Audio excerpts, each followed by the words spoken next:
안녕하세요. 오늘 날씨가 좋아가지고 가족 봉사를 해야 되는 날처럼 보이는데 이 애국해야 된다는 이런 생각으로 이렇게 귀한 시간을 이렇게 주셔서 대단히 감사합니다.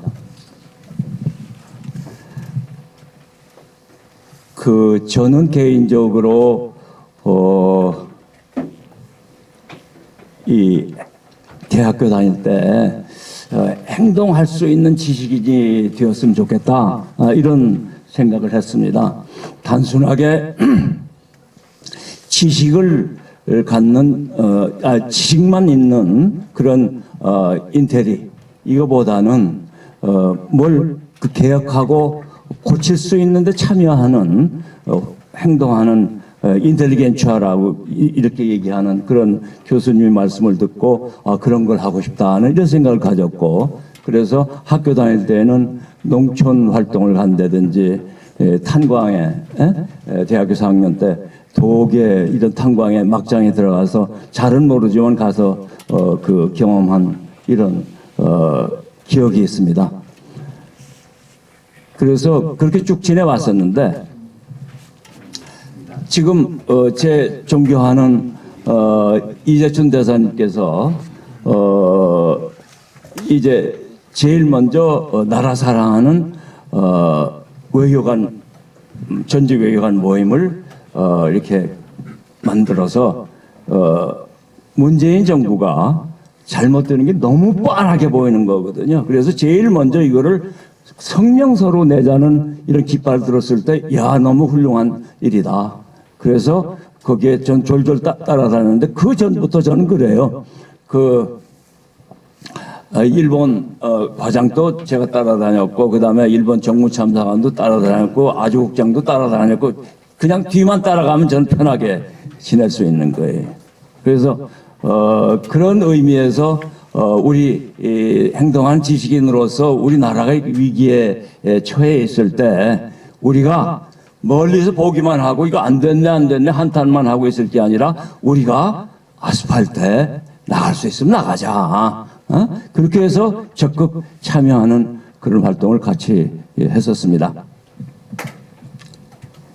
근데 지금 우리 고영주 대표님께서 처음 말씀을 시작하셨지만, 저는 10년 전에 시민단체 대표들이 모였을 때 고영주 대표가 문재인 후보는 공산주의자이고 이 사람이 대통령이 되면은 우리나라가 적화되는 건 시간 문제다, 이렇게 얘기를 발언을 하셨어요. 그래서 재판에도 걸려가지고 결국은 대법원에서 죄가 없다는 게 다 판명이 됐고, 지금은 그때 용기 있는 발언이 얼마나 우리 사회를 이렇게 경각심을 주고 깨우치게 했는지, 그런 의미에서 저는 고영주 대표께 정말 감사를 하고 있습니다.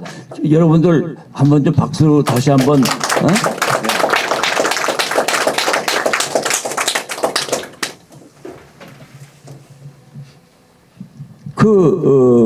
문재인 정부는 뭐 나라 망치는 거는 예를 들어서 원자력이라든지 이 빚내 가지고 재정 파탄시킨다든지 이런 모든 것들이 나라를 잘 되게 한다는 게 아니라 포퓰리즘 가지고 인기를 얻고 나라를 망가뜨리는 방향으로 갔습니다. 외교정책은 물론이고. 그러니까 외교정책에서 조금 전에 이재춘 대사님 말씀하신 바와 마찬가지로 우리가 가야 될 한미동맹, 한미일협력, 이게 아니고 반대쪽으로 가네. 반일, 이거는 촛불대모라든지 이런 세력을 교묘하게 힘을 합쳐가지고 반일 꼬투리를 만들어서 윤미향 같은 사람들을 길바닥에 내세우는 거 아닙니까? 그래서 반일의 꼬투리를 만들어서 일본에 대해서 반감을 가지도록 하는 거예요. 그렇게 하고 그것을 우리 국내 정치에서 반일, 친일 이렇게 나눠서 우리는 반일인데 이건 독립운동하든 애국자들이라는 식으로 자기네를 저거하고, 친일하는 사람들은 이거 과거에 일본에 가깝게 해가지고 덕을 보았던 기득권 세력이다, 이런 구분을 해가지고 이 국내 정치에 그걸 적극적으로, 그건 노무현 때부터도 그렇지만은 문재인 대표 때 그걸 때 가장 심하게 했었고, 그것이 우리 국민을 분열을 시키고 대외적으로는 한국이 형편없는, 신뢰가 없는 나라로 만들었다고 그렇게 생각을 합니다. 그래서 다시 한번 말씀드리자면은 이제 그런 상황에서 우리 외교관들이 우리가 행동하는 지식인의 그 중심이 거기에 일원이 되겠다는 생각을 가졌고, 지금도 토요일 날, 오늘이 토요일인데 5시에 이제 삼각지에 가면은 용산에 윤석열 정부를 방어하기 위한 애국자 집단들이 거기에서 집회를 하면서 필요성을 서로 공유하고 필요할 때는 행동하는 그런 대로 계속하고 있습니다. 오늘 이 자리에도 여러분들, 제가 아시는 분들도 있지만 또 어떤 분들은 예를 들면은 지금 알박기 같은 거 하고 있고, 그 미션으로 버티는 이걸 하고 있지 않습니까? 그건 정치적 도의나 우리 사회의 관행에 어긋나는 건데, 그걸 절대 안 된다 해서 그 한상혁이라든지 전현이라든지 이런 건물 앞에 가서 1인 시위를 하는 이런 분들도 여기 지금 참여하고 있습니다. 그래서 그런 분들이야말로 어떤 면에서는 행동하는 지식인으로서 저는 굉장히 훌륭한 분이라고 저는 개인적으로 존경을 하고 있습니다. 북한 체제는 실은 이미 다 실패했습니다. 정권의 무력에 의해서 포갑 정치한 거 이외에는 이미 다 끝났습니다. 그건 왜 그렇게 됐느냐? 1972년까지 북한이 우리보다 잘 살았어요. 그건 여러 가지가 있겠지만 일본이 군수산업을 함흥이나 흥남이나 이쪽에서 다 했기 때문에 지하자원도 많고 이런 환경하에서 북한의 국력이 우리보다 훨씬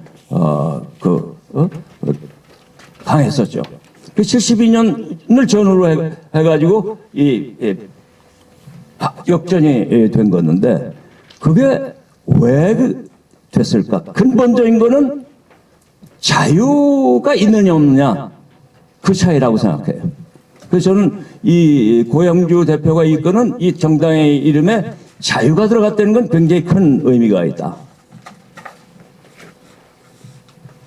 윤석열 대통령이 취임사에서도 자유를 35번을 자유라는 단어를 썼고, 지금 국제회의에서도 자유를 그렇게 강조하는 게 굉장히 저는 의미가 있다고 보는데, 그 자유가 북한에는 없고 우리는 자유가 있기 때문에 우리 경제가 이렇게 커져가지고 지금 2021년 기준으로 보면은 북한 경제보다 우리가 58배가 우리가 경제가 큽니다. 72년까지 북한이 우리보다 강했던 경제가 우리 대한민국에 지금 58분의 1로 쪼그라들었고, 그것은 절대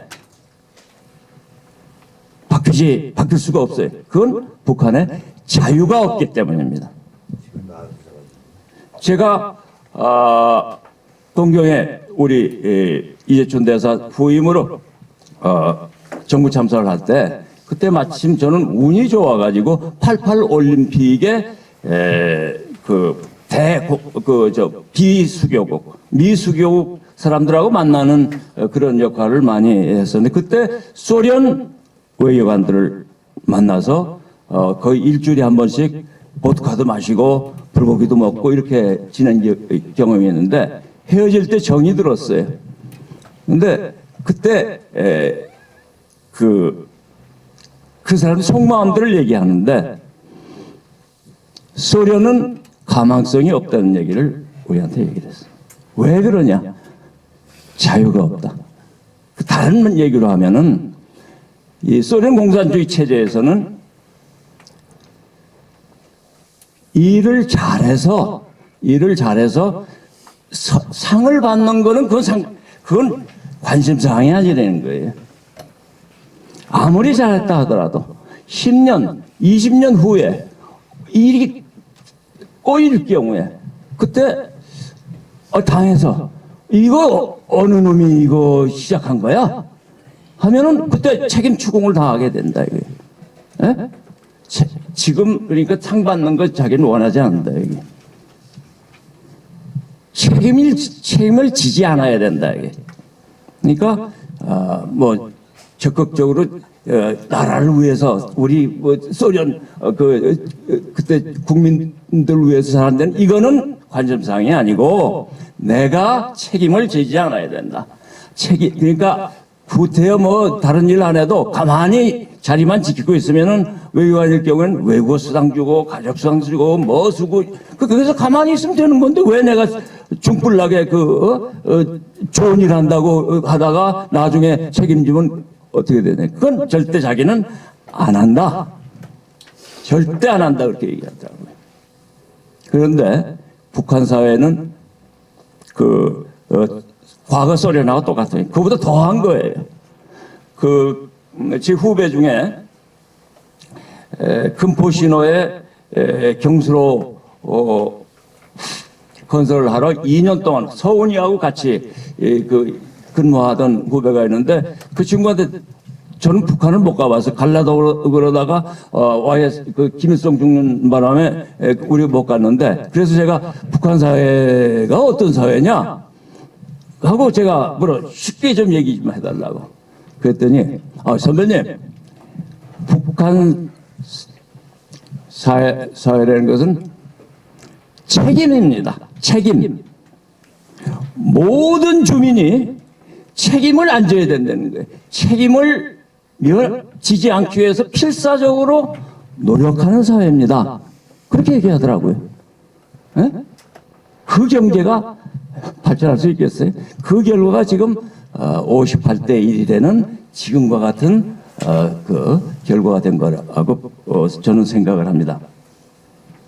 그래서 그런 기초에서 남북관계를 우리가 생각하면은 그건 되지 않나 이런 생각이고 또 이 자리에서 다시 저거하자면은 우리가 이제 얘기를 좀 저거하자면 정주영 같은 기업가 정신을 발휘하는 사람들 있잖아요. 그게 결국은 우리가 지금처럼 10대 경제대국 뭐 군사력까지 하면 6대 강국이라고 어느 외신이 얘기를 하고 있는데 그렇게 커진 거예요. 제가 80년대 초라고 지금 기억을 하는데 말레이시아하고 우리나라를 비교했는데 말레이시아가 훨씬 더 전망이 좋다고 그렇게 얘기를 했어요. 거긴 뭐 영국 식민지라서 영어를 쓰는 데다가 또 영국 식민지 쪽에 있어서 아주 투명성이 있는 거예요. 그때는 말레이시아에는 택시 타면 그 영수증을 또록또록 해서 찍어주는 사회였었고 우리는 그때 영수증도 없는 그런 아직도 그 신용사회가 아니었었거든요. 그때 말레이시아가 자원도 많고 하기 때문에 앞으로 괜찮은 나라라고 그 말레이시아 아는 사람도 얘기했었는데 지금 오늘 말레이시아의 1인당 국민 소득은 12,000불입니다. 저희는 35,000불입니다. 그거는 자유민주주의, 시장경제, 거기에서 기업가들이 기업가 정신으로 기업을 하는 그런 그 사회였기 때문에 그게 가능한데. 그러니까 물론 박정희 대통령의 제한된 자원을 가지고 어떻게 투자할지 이런 걸 고민을 하고 규모가 적었을 때 그런 기본적인 경제 정책도 괜찮았지만은 정주영이나 이병철이나 뭐 최종현이나 이런 기업가들이 망하면 죽는다. 이건 열심히 해가지고 성공해야 되겠다. 이런 기업가 정신을 발휘했기 때문에 조선산업 같은 걸 해서 성공을 한 거예요. 조선산업을 하면은 부가가치가 엄청 큰 거예요. 말레이시아나 동남아 국가들은 거기에 경제력은 화상들, 중국계 경제인들이 거의 다 독점하고 있습니다. 이 사람들은 그 기업가들은 유태인하고 비슷한 거예요.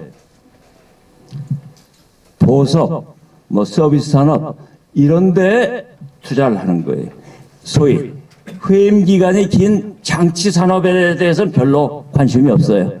그러니까 무슨 일 터지면 얼른 싸고 어디로 갈 수 있는 이 준비를 하기 때문에 유태인과 비슷하게 장치 산업, 그러니까 중공업이나 이런 게 관심이 없는 거예요. 그런데 우리 기업가들은 산업보국이라는 걸 한 거예요. 그래서 이 가장 제가 대표적으로 드는 거는 한국의 조선업이고, 그건 아무것도 없는 맨 땅에서 조선 산업을 해서 지금 몇십만 톤짜리 선박을 하는데 거기서 얻어진 부가가치 이만큼 큰 거예요. 저는 개인적으로 우리 5천만 우리 한국 국민들이 피와 땀을 흘려서 열심히 했지만은 그런 기업가가 없었으면은 지금 풍요로운 거는 절대 있을 수가 없습니다. 그러니까 기업가 정신이 부가가치가 높은 산업을 해서 성공했기 때문에 우리가 그걸 지금 나눠 먹는 거예요. 예를 들면 뭐 지금 커피 소비를 우리가 세계에서 6번째 한다는데 이런 여유도 그러한 대기업을 한 기업가들이 만들어 오는 부를 우리가 나눠서 지금 향유하는 거로 생각을 합니다. 그 기본은 자유입니다, 길은. 네. 그러면 이제 북한은 그러면 어떻게 됐느냐? 북한은 아까도 그 설명들을 하셨지만은 당의 유일사상체계 10대 원칙이라는 게 기본입니다. 그러니까 우리는 헌법이 최고의 규범 아닙니까? 그런데 북한은 실은 공산주의도 아니지만은 공산주의 체제를 저기기 때문에 헌법 위에 당의 강령이 있고 강령 위에 당의 유일사상체계 10대 원칙이 있습니다. 10대 원칙이라는 거는 김일성, 김정일, 김정은이 얘기하는 것이 헌법 당 강력보다 더 우위에 있는 거예요. 그러니까 마음먹은 대로 하면 그게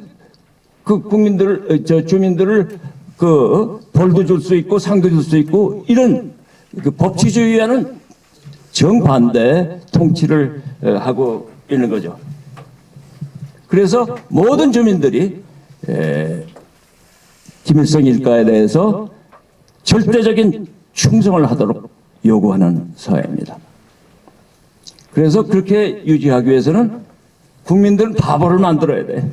외부 정보가 절대 들어가지 않게 하는, 외부 정보를 차단해서 바보를 만들어야 되는 거예요. 그래서 지금도 가끔 보면 유튜브 같은 데 보면 북한 주민들이 북한이 세계에서 제일 잘 사는 나라로 알았다는 사람이 많이 있는 것 같아요.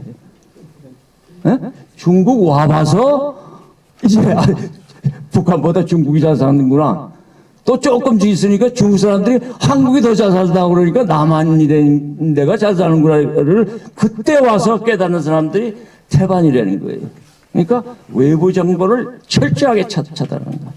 그 다음에 포갑정치라는 거죠. 포갑정치. 가장 대표적인 게 예를 들어서 초상화를 손가락질 했다고 그래서 강제수용소 끌려가는 거 아니에요? 이런 식으로 해서 이 정권, 특히 소위 지도자인지 독재 수령한테 충성을 하지 않으면은 고통을 주고 처벌하고 가장 심한 거는 강제수용지 주변이든지 경우에 따라서 공개 처형을 하는 이런 방법으로 위협을 통해서 주민들이 꼼짝 못하게 하고 지금도 탈북자들 얘기에 의하면 다른 독재국가에서 있었던 것처럼 주민봉기가 일어날 수가 없도록 지금 하고 있다는 거예요. 그만큼 철저하게 통합 정치를 하고 있는 겁니다. 거기에다가 이제 북한은 뭐 모든 주민이 평등하다고 그러지만은 실은 계급 사회로 만들어 놨잖아요. 그러니까 적대 계층, 핵심 계층, 중간에 있는 동해 계층을 크게 3개 구분을 하고 세분해서 55개 그 계급을 해서 예를 들어서 국군 포로라든지 남쪽에서 간 사람은 제일 그 밑에 있는 거고 그다음에 제1교포들도 째포라고 해가지고 밑에 있는 계층에 집어넣은 거죠. 그래서 그러한 계층에 속할 경우에는 아무리 공부를 잘해도 대학 같은 데는 가기가 힘들게 돼 있고 이런 식으로 신분 그 제도를 오히려 자유 민주주의 국가보다도 더 그 엄격하게 하면서 체제를 유지하는 겁니다. 거기에 덧붙여서 국력은 저하됐는데 그럼 어떻게 정권을 유지해야 될 거냐? 그런 방법으로서 고슴도치 작전을 쓴다고 저는 생각을 합니다. 그러니까 다른 걸로는 이제 이건 회복할 수 없이 그 망하는 길로 가기 때문에 치명적인 무기를 만들어서 그걸 가지고 정권의 그 안전을 확보하는 그런 방법을 쓰고 그렇기 때문에 핵이나 미사일과 같은 치명적인 무기를 개발하는 거죠. 그 다음에 또 거기에 더해서 한국 사회를 교란시키는 그런 그 정책을 수행하고 있는 거죠. 그러니까 아마 북한이 그렇게 돈이 없음에도 불구하고 한국 사회를 교란시키고 파탄으로 가기 위한 소위 지령을 내려서 공작하게 하는 이런 그 작업을 계속하고 있다고 지금 보고 있고 그건 뭐 최근에 간첩 사건에서 그게 잘 나타나고 있죠. 과거에 한국의 그 북한의 간첩들이나 이런 적대 세력이 들어오는 출구는 경로는 일본이었다고 봅니다. 일본의 조총련이 예를 들어서 일본의 이제 그 제일동포들이 한 60만 정도로 보면 한일 국교 정상화하기 전에는 그 조총련 세력이 훨씬 더 컸었어요. 우리 대한민국은 이승만 대통령 때 뭘 지원하고 싶어도 우리 그 재정이 약했기 때문에 별로 그렇게 도움을 주지 못했고 그 당시에는 그 일본 자체도 돈이 없기 때문에 외국인의 90%가 그 우리 동포들입니다. 외국인에 대해서 신용 융자를 이걸 못 하는데 북한에서 매년 교육자금 이런 식으로 해서 200억 원 이상을 보내가지고 거기에 그 지금 일 시작하려는 그런 제일동포 기업들을 지원을 해주고 이런 식으로 지원을 많이 했어요. 그러니까 많은 제일동포들이 아이고 저 북한에 신세를 졌다는 생각을 가지고 있고 따라서 조총련 조직이 굉장히 강했었습니다. 그러다가 65년 국교 정상화가 되고 점점 이제 그 체제가 그 사회가 변하고 한국이 월등하게 이제 그 압도하는 이런 힘을 가졌기 때문에 지금은 제가 듣기로는 한 옛날 한 40만 정도였던 조총련이 지금은 4만 정도로 이렇게 줄어들었다고 얘기를 합니다. 그래서 그 조총련 조직이 남한에 그 북한에 영향력을 미치는 굉장히 매개체 역할을 했고 간첩들도 그걸 통해서 많이 들어왔었죠. 지금도 사만이나 이런 사람들은 굉장히 그 열성적인 그런 그 친북 세력으로서 지금도 그 유지하고 있는데 뭐 결국 그건 일본에서도 이제 그 저는 개인적으로 나카소네 총리 이후에 일본의 소위 남북한에 대한 등거리 정책을 포기했다고 봐요. 이게 조금 저거 하지만은 전두환 대통령 때 레이건 대통령하고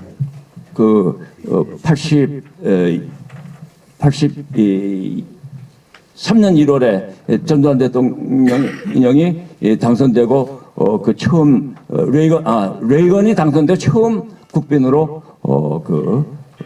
워싱턴을 방문했습니다. 그 조건은 김대중을 미국으로 보내주는 조건이었다고 알고 있는데, 그래서 그때 그 전두환 대통령이 미국한테 레이건 쪽에 뭐라고 얘기했냐면은, 우리가 한국과 미국이 지금 한반도에서 자유전선을 지금 지키고 있는데, 일본은 이거 무임승차하고 있는 거 아니야? 방위비 하나 부담하지 않고 경제 동물처럼 자기네들만 돈 버는 적을 한다. 그러니까 일본도 그 자유전선의 일원으로 참여하도록 우리가 하는 게 좋겠다. 그래서 100억 불, 60억 불 경협자금 얘기를 했었는데, 그때 이제 우리 이재춘 대사님이 고생도 많이 하시고 그러는데 결국은 40억 불 받아냈죠. 40억 불 받아내는데 낙하산의 총리가 82년 11월에 총리가 됐는데, 과거에는 일본의 총리가 됐는데 첫 번 방문하는 건 워싱턴 가는 겁니다. 근데 낙하산의 총리가 워싱턴 가기 전에 한국에 와서 전두환 대통령하고 정상회담을 하고 40억 불로 합의를 하는 거죠. 그렇게 하고 낙하소네가 얘기하기를 이제 일본은 자유진영의 일원이다, 이렇게 명확하게 얘기를 합니다. 그래서 과거에 애매하게 남북한을 등거리로 하던 이런 정책은 포기했다고 보는 거죠. 그렇게 해서 5월 달에 낙하산 총리가 그 워싱턴에 가서 레이건하고 정상회담을 하면서 이제 그 얘기, 그러니까 일본이 자유진영의 일원이 되는 것을 명확하게 얘기를 하는 겁니다. 그래서 그 전까지는 레이건이나 미국 대통령하고 G7이 만났을 때에는 일본 총리들은 맨 끝에 서는 거예요. 근데 낙하산 때부터는 레이건이 사진 찍으면은 낙하산의 손을 살짝 잡고 자기 오른쪽에다 딱 세웠습니다. 그래서 그 후에 일본과 미국은 전 세계의 경제와 정치를 이끄는 쌍기관차가 된 거예요. 그래서 론 야스 관계라고 그렇게 얘기를 했었죠. 그래서 전두환 대통령에서 삼각 관계가 되어가지고 저희들이 그 북한에 대해서 정책을 그렇게 집행해 나가는데 굉장히 큰 도움을 가졌습니다.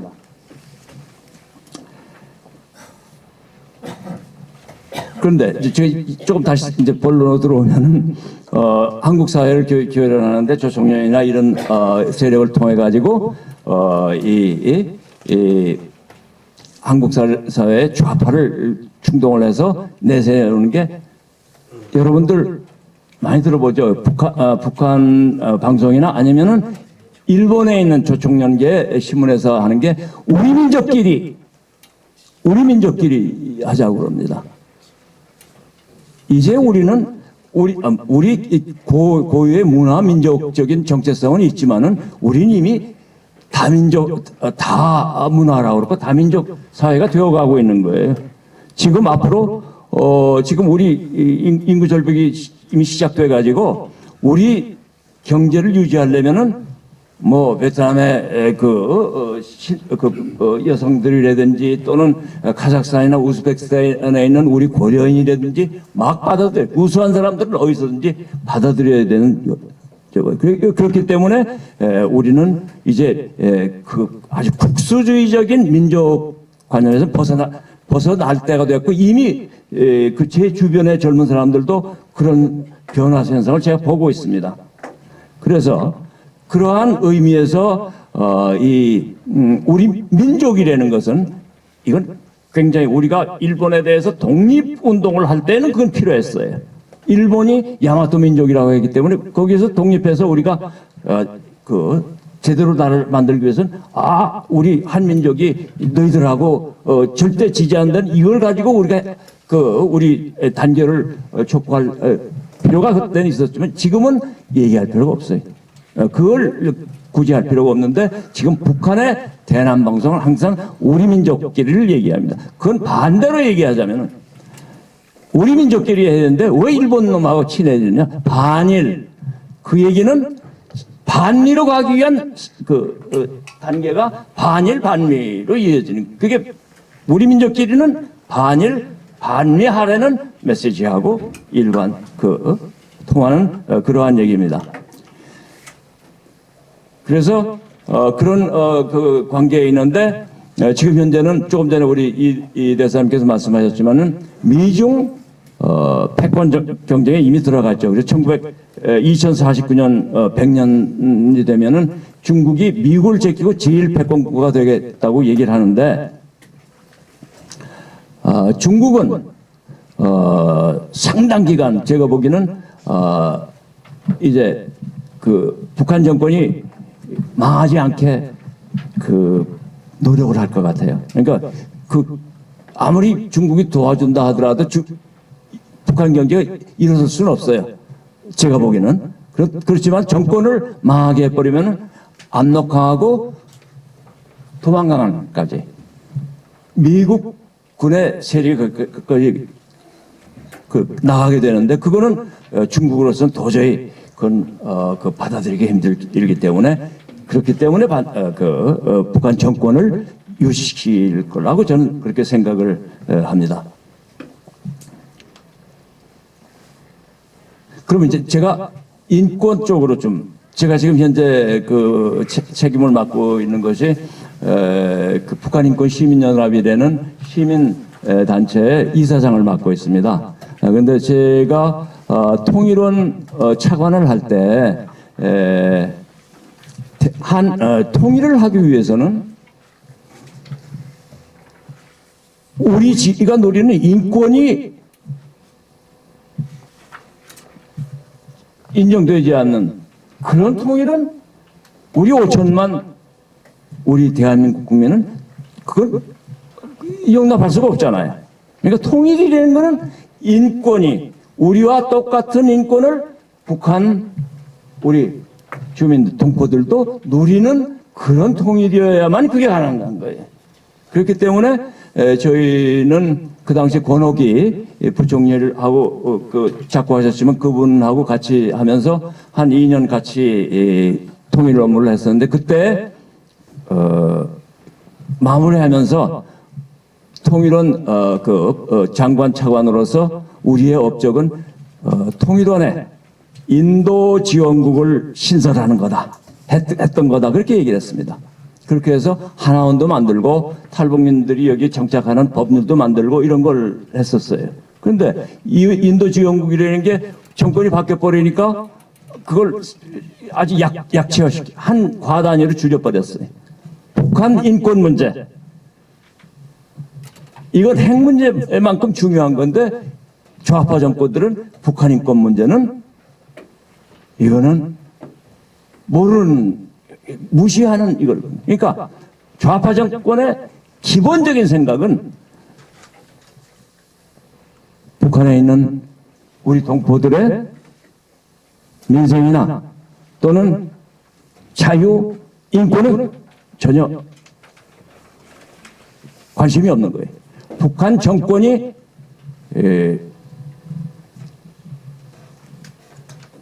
신경질 내서 남북관계가 이렇게 틀어진다. 그거를 오히려 더 걱정하는 그런 정권이 좌파 정권들입니다.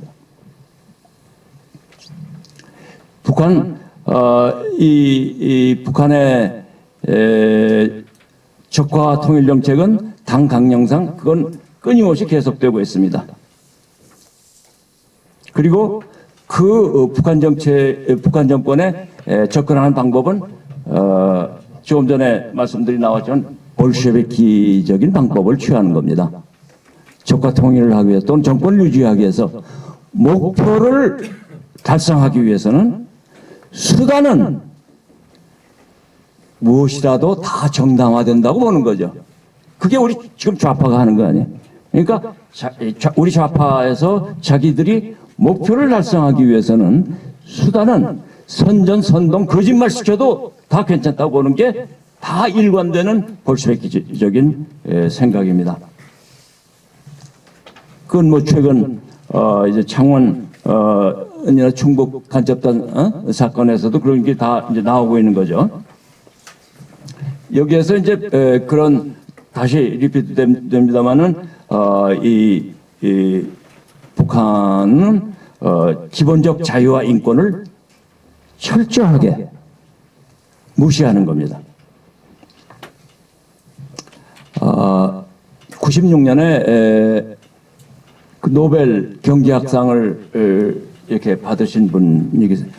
원래 인도 태생인데 영국에서 오래 캠브리지에서 있다가 지금은 작고는 아직 안 하신 것 같은데 하버드 명예교수로 계신 분인데 성함이 센 박사예요. 그 아말티아 센이라는 분인데 이분이 복지 경제학의 전 세계적인 주요한 그 학자로 알려져 있습니다. 그분이 얘기하기를 지금까지 대량 아사를 한 케이스는 자유가 독재하는 나라, 자유가 없는 나라에서 일어난다. 처음 시작을 영국이 식민 통치하던 인도의 아삼 지역의 케이스를 얘기해. 자기가 다 경험한 거예요. 거기가 곡창지대인데 그 곡물 생산이 많이 됐음에도 불구하고 영국의 식민 당국이 그걸 제대로 분배를 안 했다는 거예요.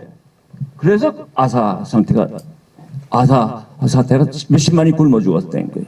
거기서부터 시작해가지고 전 세계에서 대량 아사하는 거는 독재 국가에서 일어난다 하면서 북한의 대량 아사도 마찬가지로 얘기하는 거예요. 만약에 거기에 자유, 정부를 비판할 자유가 있으면은 아사 사태는 절대 일어나지 않는다 이게. 쌀이 없잖아요. 그러면 정부에 당이든지 정부에 가서 쌀 주세요. 우리 굶어 죽어요. 하고 얘기할 자유가 있으면은 만약에 지금 당장 쌀이 없으면은 무기 생산할 1억 불, 2억 불 들이면은 1년 북한 주민 먹여 살 수 있는 옥수수를 다 살 수 있는 거예요. 그러니까 북한의 정권에 대해서 비판할 자유, 비판할 자유뿐만 아니라 쌀 주세요 하고 소리칠 자유가 있다면 북한에는 아사가 일어날 수 없는 거예요. 예? 굉장히 중요한 거죠. 그런데 북한 정권은 이제 우리가 인권 문제를 얘기하면 이거 우리 주권 문제인데 왜 너희들이 얘기를 해? 이렇게 얘기를 한단 말이에요. 그런데 이거는 지금 현재는 주권 문제라고 버틸 수가 없었어요. 이거는 2차 대전 이전에는 어느 국가의 그 영토 안에서 일어나는 일은 이건 뭐 나치의 그 나쁜 짓이라든지 일본의 제국주의라든지 이렇게 하더라도 그거 영토 주권에 해당하는 상황이라고 해서 이제 2차 대전 이전에는 뭐 어느 정도 통용됐었어요. 그러나 2차 대전이 끝나면서 그것은 바뀌기 시작하는 거예요.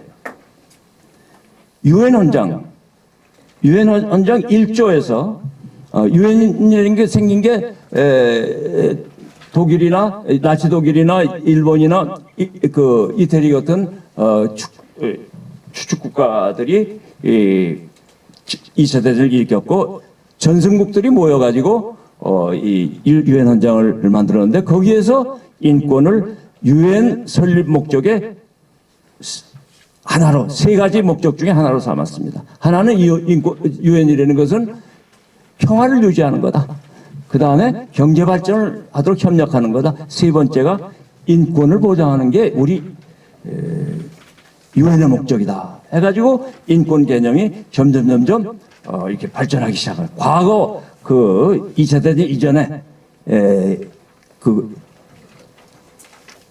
서브린티라는 영토 국권이라는 거기에서 점점 변해가는 과정을 밟습니다. 그래서 1948년에 루즈벨트 대통령의 미망인 엘리노 루즈벨트 여사가 중심이 돼서 유엔 안에 인권위원회를 만들어서 거기에서 법적 구속력은 없지만 48년 12월 10일에 세계 인권선언, 세계 인권선언인데 이거는 인터내셔널이 아니에요. Universal Declaration of Human Rights. 유니버설이라는 건 뭐냐? 인권이라는 건 보편적 가치가 있는 거다. 인종이나 국경이나 피부색이나 이런 거 상관없이 모든 이 인간은 똑같이 인권이라는 걸 향유해야 된다는 이런 그걸 표현하기 위해서 유니버설이라는 것, 인터내셔널이 아니라 유니버설이라는 그 단어를 썼습니다. 이런 식으로 이제 그 발전을 해서 이제 48년에는 어떤 그 선언을 했고 그의 법적 구속력이 있는 조약으로 만들었습니다. 그게 유엔에서 18년 동안 인권위원회에서 막 던져. 왜냐하면 공산주의 블록도 있고 이 자유 진영 블록도 있는데 서로 개념이 잘 맞지 않는데 그럼에도 불구하고 18년 동안 그 논쟁을 해서 1966년에 A 규약, B 규약이라고 얘기를 하죠. 경제적, 사회적, 문화적 권리에 관한 규약. 그 다음에 B 규약은 시민적, 정치적 권리에 관한 규약. 이런 걸 해가지고 48년 인권선언에 있던 내용을 둘로 나누어가지고 이걸 규약으로 해서 법적 구속력이 있는 조약으로 만들었고 우리나라도 그 민주화가 된다고 생각하는 노태우 대통령 이전후에 이 조약에 가입을 했습니다. 북한은 우리보다 더 먼저 가입을 했어요. 그 선전하기 위해서 우리가 그 인권을 존중하는 이런 아주 이상적인 사회되는 걸 보여주기 위해서 우리보다 북한이 먼저 가입을 했는데 실제는 커다란 그 인권 유린이 일어나고 있는 거죠.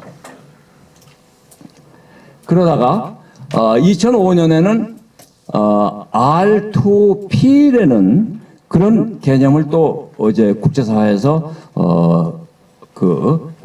공감대를 가져가지고 정상들이 모여서 그런 선언을 했습니다. 그때는 김대중 대통령이 거기 참여했는데 밀레니엄 유엔 정상회의라고 해가지고 2005년에 문서를 했는데 그거는 2001년부터 카나다를 중심으로 해서 그런 연구 그룹이 있어서 R2P Responsibility to Protect 그 국민을 보호할 책임, 국가는 통치할 이것뿐만 아니라 보호할 책임을 져야 된다. 그렇게 얘기를 해서 그 보호할 책임이 없는 형편없는 국가거나 또는 오히려 보호하지 않고 주민의 인권이나 권리를 침해할 경우에는 옆에 있는 국제사회가 이걸 도와줘야 된다. 이런 식으로 해서 국제적인 개입을 할 수 있는 그런 방향으로 국제적인 합의를 이루어냈습니다. 그 결과 우리가 적용된 예가 예를 들면은 리비아의 가다피라든지 뭐 후세인 이런 거는 기본적으로는 그런 국제사회가 그렇게 인권을 유린하는 그런 국가에 대해서는 이걸 그 주민들 돕기 위해서 국제사회가 도와주자. 하는 방향으로 나아갔고 지금 북한의 인권에 대해서 국제사회가 우리를 포함해서 얘기를 하는 건 그런 R2P, R2P의 기본적인 생각을 가지고 북한 인권에 대해서 우리가 그 개입을 하고 얘기를 한다고 이렇게 보면 되겠죠. 이제 그 북한의 인권 문제가 이제 그 나오게 되는 거는 실은 1995년까지는 매년 탈북민이 합쳐서 10명 정도 됐었습니다. 그런데 북한에 대량 아사가 일어나고 그러니까 많은 사람들이 중국으로 가서 식량 구하러 가기도 하고 뭐 이렇게 되면서 이제 제가 이제 통일원 차관할 때인데 95년 한 10명 다니던 게 30명으로 늘어나고 그 다음에 50명으로 늘어나고 그 다음에 100몇 명으로 늘어나고 이렇게 급작이 늘어나는 거예요. 그러니까 야 이거 북한에 이상한 사태가 일어났다는 거 우리 정보기관도 실은 제대로 잘 몰랐던 것 같아. 에? 우리 휴민트가 좀 더 있었으면 그걸 또 빨리 했을 텐데 한참 지나가서 북한에 대량 아사가 있다는 걸 우리가 알게 되고 그래서 이제 여기 한국으로 온 탈북민들이 북한의 인권 실태에 관한 증언을 하게 된 거예요. 숫자가 적었을 때는 얼마나 이렇게 과장돼서 얘기했는지 검증하기가 굉장히 힘들었었는데 숫자가 많아지니까 좀 이렇게 크로스 체크를 하면은 이게 과장된 건지 아닌지 알 수 있고 정확한 실태를 우리가 이제 알 수 있게 된 거죠. 그렇게 됐는데 그 당시에 그 김대중 대통령이 북한을 정권을 도와준다고 EU 국가들한테 당신네들 국가들 빨리 북한하고 그 외교 관계를 맺어주세요. 그렇게 해서 북한을 좀 개방시켜줬으면 좋겠습니다. 했더니 EU 국가들이 좋은 의견이라고 해서 김대중 대통령 만나고 나서부터 바로 불란서 빼고는 다 북한하고 외교 관계를 맺었습니다. 그런데 인권에 있어서는 전 세계에서 유럽 국가, 과거 서유럽 국가가 제일 앞선 사람들. 그러니까 단순하게 외교 관계를 맺어주는 게 아니라 조건을 가지고 있었어요. 우리는 외교 관계를 북한하고 하겠다. 그런데 우리는 북한하고 인권 대화도 하겠다. 이렇게 얘기를 했습니다. 그래서 EU 국가들이 북한의 인권 문제를 제일 정확하게 현지에서 보기도 하고 이런 식으로 해가면서 유엔에서 유엔 인권이사회 거기에서 북한 인권 문제를 제기하기 시작했어요. 그래서 2003년부터 북한 인권 유린 인권 침해 문제가 이거 심각하다 하는 그런 얘기가 나오고 그렇게 해서 결의안이 나오고 북한을 이렇게 잘하라고 얘기할 뿐만 아니라 이건 잘못됐다는 비판하는 이런 결의안 내용을 하고 또 그걸 계속해서 팔로우하기 위해서 북한 인권 특별보관 스페셜 라포터라는 이런 시스템을 만들었습니다. 그래서 2004년부터 태국의 국제법 학자인 비틴 문타폰이라는 사람이 스페셜 라포터가 돼서 매년 북한 인권에 대해서 계속 팔로우를 해서 유엔이나 국제사회에 알렸고 그분이 6년 하고 그 다음에 인도네시아의 수하르토를 기소했던 검찰총장이었는데 마르수키 다루스만이라는 이런 분이 또 맡아서 매년 하지만 6년 동안 했고 그 다음에 또 누구였죠?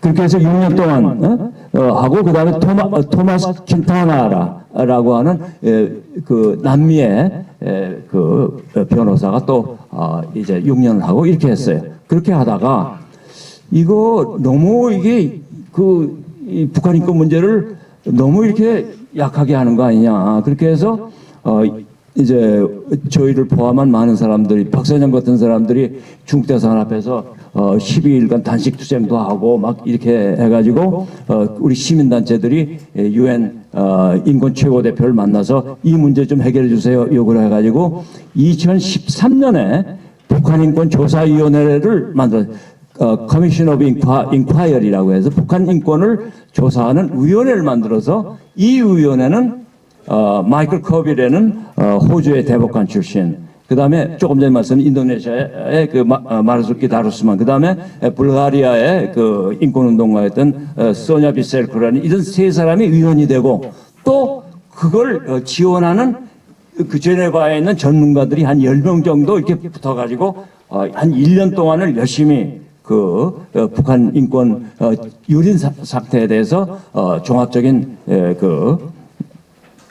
조사를 해서 2014년에 그러니까 2013년에 그 COI가 구성이 된 지 금년이 10년이 됐습니다. 근데 1년 동안 그런 청문회를 해서 2014년에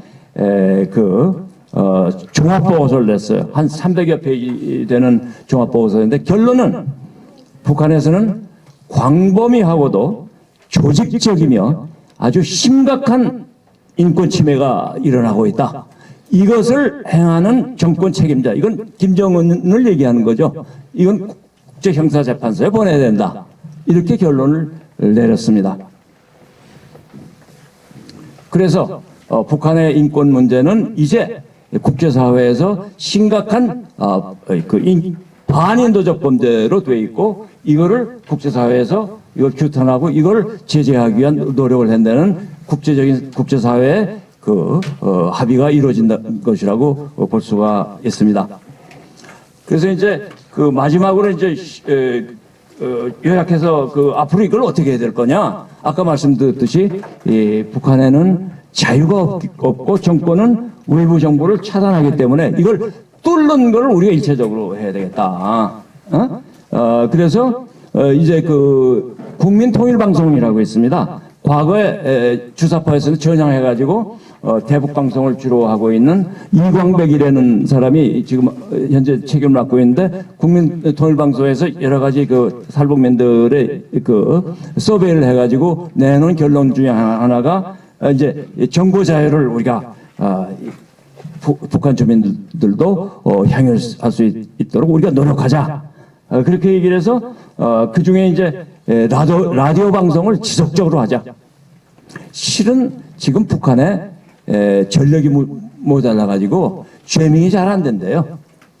경우에 따라서는 우리 평양에서도 우리 SBS도 보고 그런데요. 황해도 쪽은 뭐 방송이 잘 들리고 그러니까 이걸 해야 되는데 과거 좌파 정권들은 과거에 뭐 일부러 북한 정권을 비판할 것까지는 없지만 자유세계 남한이 어떻게 사는지는 객관적인 사실이라도 우리가 알려야 되는데 이런 건 일치 안 하고 무슨 뭐 유행가 하나 틀어주고 이 식으로 돼 있어요.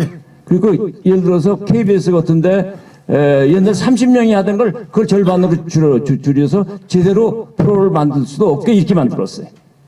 그래서 이런 걸 다시 복원해가지고 이 북한의 주민들이 바깥 세상을 알 수 있도록 해야 된다. 그 다음에 이제 이광백 씨가 얘기한 것 중에 하나는 디지털 저장 장치를 만들어서 이걸 자꾸 뿌리자. 뭐 이민복 씨도 이걸 뿌리고 뭐 이렇게 하고 있는데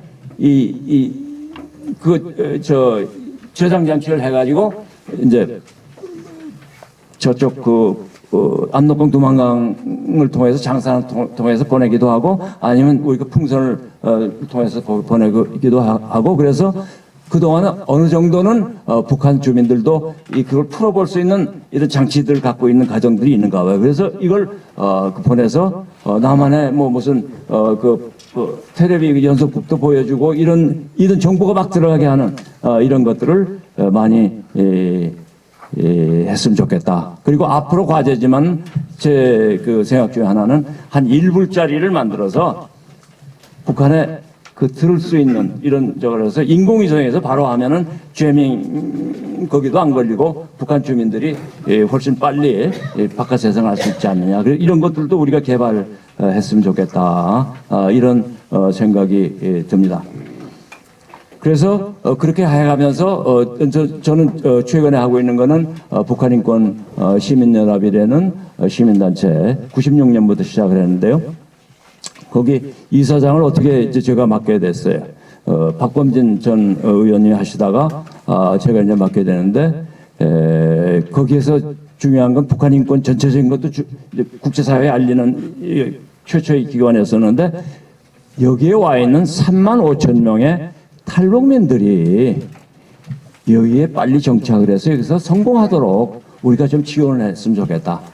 근데 과거 좌파 정권일 때 어떻게 했냐면 탈북민들이 열등하다는 이 인식을 우리한테 우리 사회에 은근하게 했어요. 그래서 이름을 뭐 세터민이라고 고쳐주자.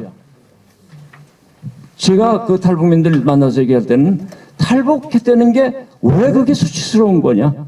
그건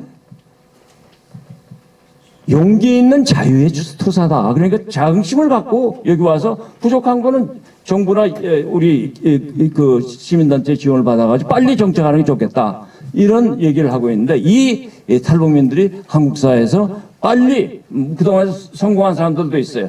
그렇지만 아직 아무래도 여기 관계가 그 여러 가지 인적 그 네트워크나 이런 게 약하기 때문에 굉장히 어려운 사람들이 있는데 이 사람들이 빨리 우리 성공하게 하면 이게 실은 여기 와서 성공한 사람들은 어떤 그 브로커들을 통해 가지고 여기서 한 1~2주일 돈 아르바이트 해서 보내면은 요즘 좀 비싸졌다고 그래. 100만 원 보내면 50만 원은 자기 그 가족한테 가고 또 그걸 또 확인해 준다니까 전화로. 이렇게 해서 여기서 탈북민들이 잘 산다는 걸 알게 되면 그것도 자체도 북한한테는 이 바깥 세상을 알게 되고 자유의지를 길러주는 이렇게 되지 않나 그런 생각이 저는 듭니다. 그래서 지금 조금 전에 얘기한 거에 일관되는 거지만은 지금 좌파 정권, 문재인 정권의 경우는 이거 완전히 북쪽 이익을 위해서 한 거 아닌가. 그러니까 이런 인권 문제에 대해서도 북한 주민의 문제는 그건 무시하는 거예요. 북한인권법 억지로 해서 김문수 지사 그 당시 의원이 해서 11년 걸려서 통과되는데 그걸 발족을 안 시키는 거예요. 이런 일을 하는 거예요. 그 사람들은 그 좌파의 그 정권을 가졌던 사람 특히 이임정석이나 종북 주사파들이 그렇게 하겠지만은 그 사람들은 제가 그 알기로는 이 사진 걸어놓고 충성맹세 한 걸로 제가 알고 있어요. 그리고 자랑했었고 그리고 그 사람들이 전향회 때는 객관적 사실 전 확인을 못했어요. 그 사람들은 아직도 북한 주민이 아니라 북한 정권의 이익을 위해서 하는 거 아닌가. 거기에서 북한 그 주민들의 인권은 완전히 무시되는 이걸 빨리 우리가 고쳐야 되겠다. 그런 생각을 합니다. 그런 과정에서 우리는 다시 한번 우리가 마지막으로 강조하고 싶은 거는 한미 동맹 이게 엄청 중요하고 또 한미일 협력이 중요합니다. 저는 윤석열 대통령이 과감하게 그 대일 조치를 취한 것은 알렉산더가 고르디우스 매듭을 칼로 자른 것과 똑같은 의미가 있다고 저는 생각을 합니다. 과거에 우리가 못 살 때 북한에 대해서 일본에 대해서 막 뭐 이래서나 저래나 밤을 새면서 싸우고 이랬지만은 이제 엄청나게 우리도 커졌어요. 이제는 대등하게 얘기할 상대가 됐고 우리가 과거에 힘이 일본의 10분의 1밖에 안 된데도 불구하고 일본을 흔들려고 노력한 것은 우리가 도덕적인 우월성을 가지려고 노력했고 그것이 주요했다고 봅니다. 그렇기 때문에 일본은 우리 제일교포 법적지위 문제, 차별하는 문제 이런 얘기를 하게 되면 국제사회에서 일본이 이거 형편없는 나라로 비난받게 되잖아요. 그러니까 그런 의미에서 우리가 도덕적인 우월성을 가지고 얘기를 했었는데 이제 지금 좌파가 하는 것처럼 앵벌이식으로 하면 이건 도덕적인 우월성을 일본한테 넘겨주는 거예요. 그래서 그런 의미에서 우리가 대일 정책도 우리보다 더 크게 대등하게 할 필요가 있다. 우리 젊은 세대들은 전혀 우리 세대가 가졌던 열등감은 전혀 없습니다. 그렇기 때문에 저는 가능하다 보고 그런 방향으로 나가야 된다. 거기에 가장 중요한 거는 처음에 시작했지만 고영주 대표가 하는 자유통일당의 자유입니다. 자유가 있는 사회하고 없는 사회가 지금의 남북한의 적을 했고 이게 보장이 된다면 우리 사회는 지금 현재 겪고 있는 모든 문제를 해결하고 앞으로 전 사회에서 존경받는 큰 나라가 될 거라고 생각하고 그거에 있으면은 중국도 견제할 수 있고 일본하고도 견제하기보다 대등하게 우리가 나아갈 수 있다고 생각합니다. 정말 경청해 주셔서 대단히 감사합니다. 감사합니다.